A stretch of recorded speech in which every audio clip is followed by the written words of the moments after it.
This just truly proves how broken our system is. You know you can get up to 82,000 Canadian dollars from Canadian government for doing nothing.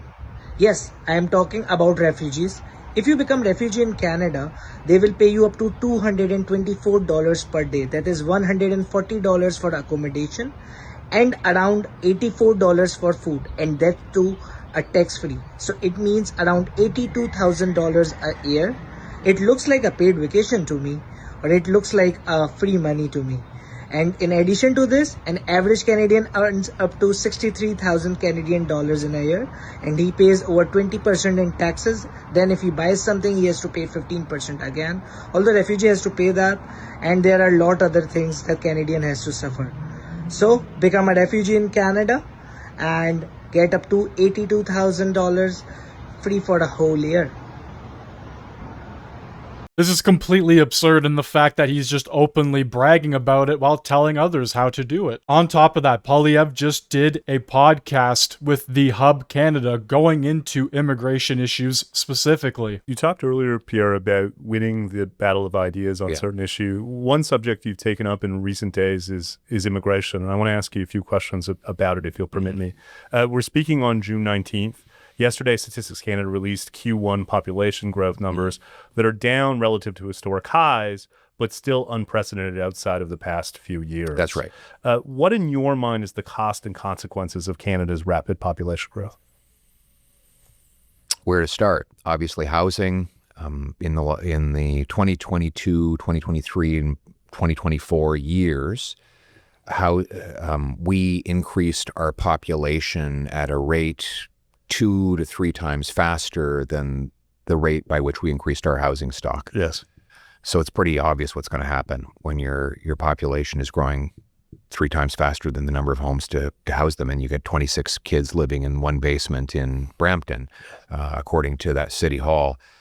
You've got a doubling of housing costs, which is not exclusively the result of that the population growth. It's also the result of anti-construction policies bureaucracy, gatekeepers we have to remove. Yes. But housing is definitely one. We're youth unemployment now. Unemployment among students is now 1 in 5. 1 in 5 students looking for a job can't find one. It just so happens that the very large population growth is among young people who are international students and obviously looking for work to pay their way while they're here, but displacing Canadians in the process. The massive growth in temporary foreign workers that has far outstripped the need has driven down wages, and the government has allowed this to continue to divide our country.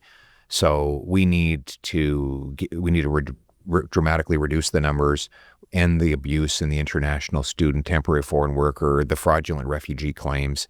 That all has to be ended. And we need to stop the numbers from growing while the housing, healthcare, and jobs catch up. That's the only way we're going to get things back to a level of sanity. Yes. Today, the Hub characterized what's happened in our immigration policy over the past several years as a social experiment gone bad. Very bad. What do you think happened? What was behind it? I actually don't know. I don't know what caused them. From the time Trudeau took office, he was obviously pursuing a very open borders policy. Yes. But he did something in 2021, 2022 that was well beyond even that. They just literally opened the door and almost welcomed fraud. They did things that were I'll give you an example.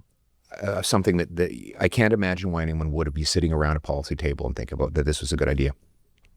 The Harper government was responsible for a policy that if you have higher than 6% unemployment in your locality, you can't have temporary foreign workers for hotels, accommodations, and restaurants.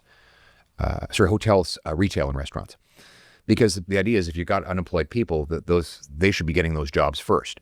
The Liberals got rid of that so that even in places where you had high local unemployment, employers could go around the locals and hire a lower wage temporary foreign worker. A lack of care within government over the past 10 years has led to this abuse of our system. And on the Statistics Canada government website, they claim almost no increase in the population size of Canada during the first quarter of 2025, while also claiming in the same article that immigration remains high, but lower than in recent years. Well, of course it's lower than in recent years because we hit all-time highs. And just because they've lowered overall numbers doesn't mean people still aren't abusing the system, like we saw earlier.